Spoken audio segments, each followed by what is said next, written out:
Le Seigneur soit avec vous. Bonne nouvelle de Jésus-Christ selon saint Luc.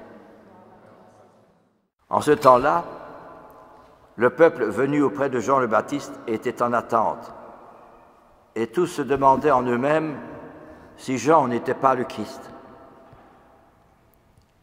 Jean s'adressa alors à tous: « Moi je vous baptise avec de l'eau, mais il vient celui qui est plus fort que moi. Je ne suis pas digne de dénouer la courroie de ses sandales. Lui, il vous baptisera dans l'Esprit Saint et le feu. » Comme tout le peuple se faisait baptiser, et qu'après avoir été baptisé lui aussi, Jésus priait.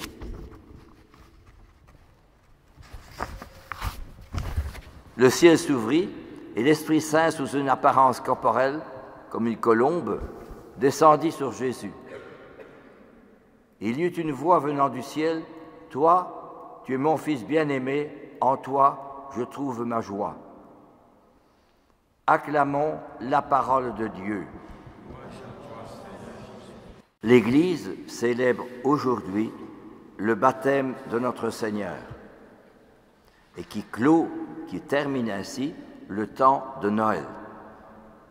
Parce que demain commence la féerie. Le baptême de Jésus renvoie à notre propre baptême. Trop souvent, on envoie une cérémonie, mais on en a perdu la réalité et le sens, la signification du baptême. Baptême vient du mot grec baptizein, qui veut dire plonger. Et l'eau a deux propriétés. La première propriété, c'est de laver, de purifier. C'est-à-dire laver de mon péché. Jésus vient pour enlever mon péché. Dire il n'y a pas de péché, je n'ai pas de péché, c'est les autres. C'est le contraire de la foi, ça. Jésus vient pour mon péché, enlever mon péché. Et de moi qui vous parle, chacun et chacune d'entre nous, il faut être convaincu que Jésus vient enlever mon péché. Et deuxième propriété de l'eau, c'est qu'elle étanche la soif. Elle donne la présence de Dieu et de l'Esprit Saint dans mon cœur. Vous serez baptisés dans l'eau et l'Esprit Saint, et le feu de l'Esprit Saint, dit Jésus. Eh bien, ce sont les deux propriétés du baptême, d'être plongé d'une part dans l'eau pour être purifié, c'est-à-dire Jésus, par son sacrement, vient me purifier de mon péché. Mais il faut vouloir me changer chaque jour, ça veut dire une conversion. Le baptême est un engagement. Il n'est pas seulement un sacrement et puis c'est fini. C'est un engagement de la part des parents, les parrains, marraines, de vouloir suivre le Christ et de connaître Jésus. Et deuxièmement, de se laisser imprégner par la présence du Christ, c'est-à-dire par la prière, le temps de prière. Chaque baptisé doit, s'il est adulte, après avoir reçu le baptême, la prière le matin, la prière le soir, la prière à midi, et si possible, méditer souvent l'Évangile, revenir toujours au Christ. C'est ça la foi. Eh bien, ce que nous dit justement, Dieu notre Sauveur a manifesté sa bonté, son amour pour les hommes. Il nous a sauvés non pas à cause de notre justice, de nos propres actes, mais par sa miséricorde, par son amour. Il nous a renouvelés dans l'Esprit Saint. Il nous a rendus justes par sa grâce, héritiers de la vie éternelle. Ce sont toutes de belles paroles qui nous renvoient toujours à notre identité, qui est celle de Jésus-Christ. Mais pour cela, il faut que je sois d'accord de me changer moi-même, avant de vouloir changer les autres. Et c'est très beau, la première lecture également, tirée de Isaïe. Préparez le chemin du Seigneur, tracez droit dans les terres arides une route pour notre Dieu. Alors se révélera la gloire du Seigneur et toute être chair verra que la bouche du Seigneur a parlé. Donc ça veut dire la bouche du Seigneur a parlé dans notre société sans nous en rendre compte. Nous sommes imprégnés de cette mentalité qui est je choisis, je me sers, puis je jette. Le principe de la société de consommation, quand je vais dans une grande surface, je me sers ce qui me convient, je choisis ce qui me convient, puis je m'en sers, et puis quand c'est fini, je jette. Mais dans la foi, c'est tout le contraire. Ce n'est plus je choisis, j'écoute ce que le Seigneur a à me dire. C'est une toute autre attitude de celle de l'humilité. Ce n'est plus moi je, mais c'est le Seigneur que j'écoute. Il me parle. J'écoute, au lieu de dire je choisis. Et puis je me sers. Eh bien non. Le disciple de Jésus, c'est pas je me sers des autres, je me sers de ceci, non. Je sers. Servir. Et enfin, troisième chose, je jette. Non, je reste fidèle. Même si c'est difficile, même si c'est compliqué, je reste fidèle.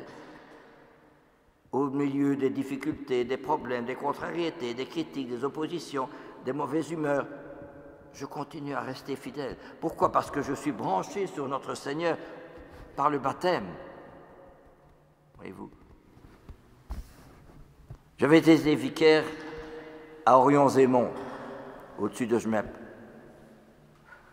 un grand village et j'étais vicaire d'un doyen qui avait plusieurs paroisses, qui s'appelait l'abbé de Villers. Eh bien, je dois dire que j'étais frappé.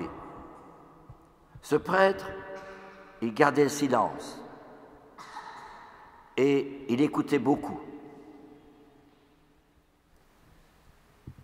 Et à un tel point que les paroissiens, où il était curé avant de devenir doyen à Orion-Zémont, les paroissiens de, je ne sais plus quelle ville, près de Flémalgrande. Ces paroissiens venaient le voir à Orion-Zémont, et toute la journée, il y avait un défilé de personnes qui venaient le voir. Pourquoi? Il écoutait beaucoup, et il faisait silence.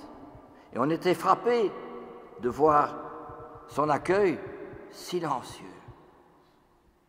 Je n'ai jamais vu se fâcher, ou s'énerver, ou perdre patience, ou se mettre en colère. Jamais.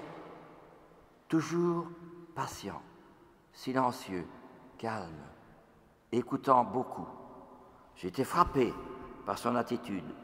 Et j'ai été le voir encore par après quand il a été ailleurs, quand il a quitté. Il a d'abord été alors doyen à Warem, et puis il a été une paroisse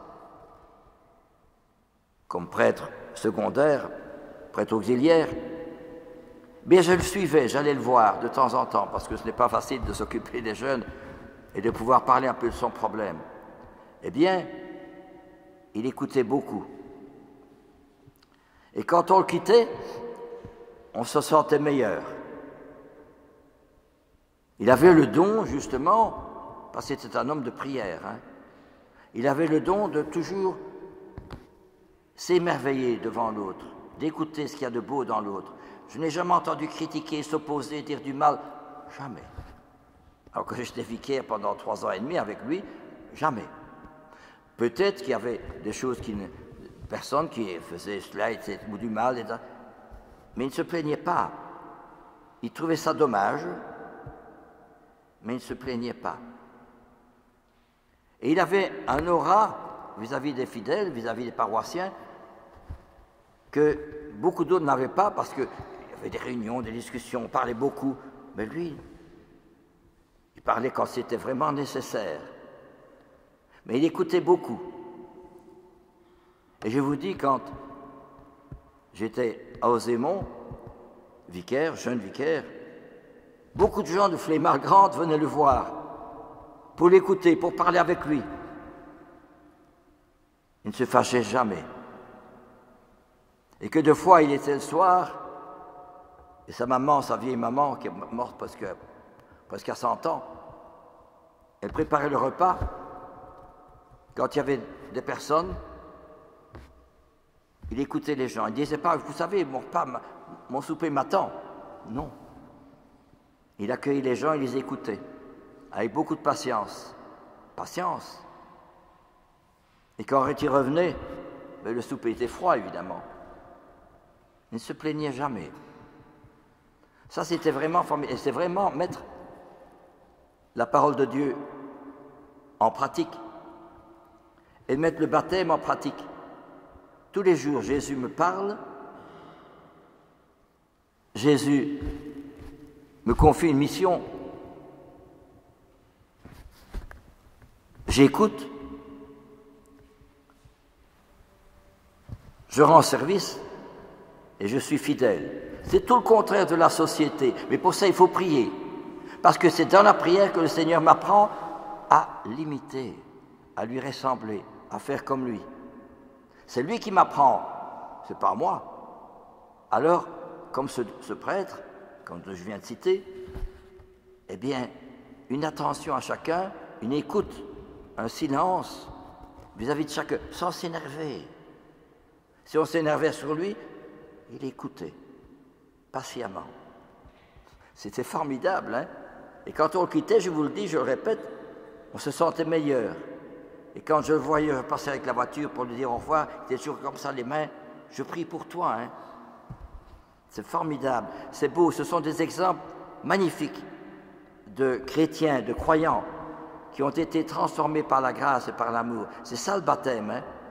Pas seulement de l'eau qu'on vide sur la tête de l'enfant, mais c'est me changer moi-même, enlever mon péché, d'abord commencer par moi avant de commencer par les autres, et deuxièmement, l'attention aux autres.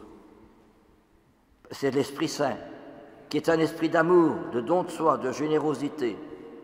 Eh bien, voyez-vous, aujourd'hui, nous avons tellement besoin de témoins. On fait plus de bien par ce qu'on est que par ce qu'on dit et ce qu'on fait. Amen.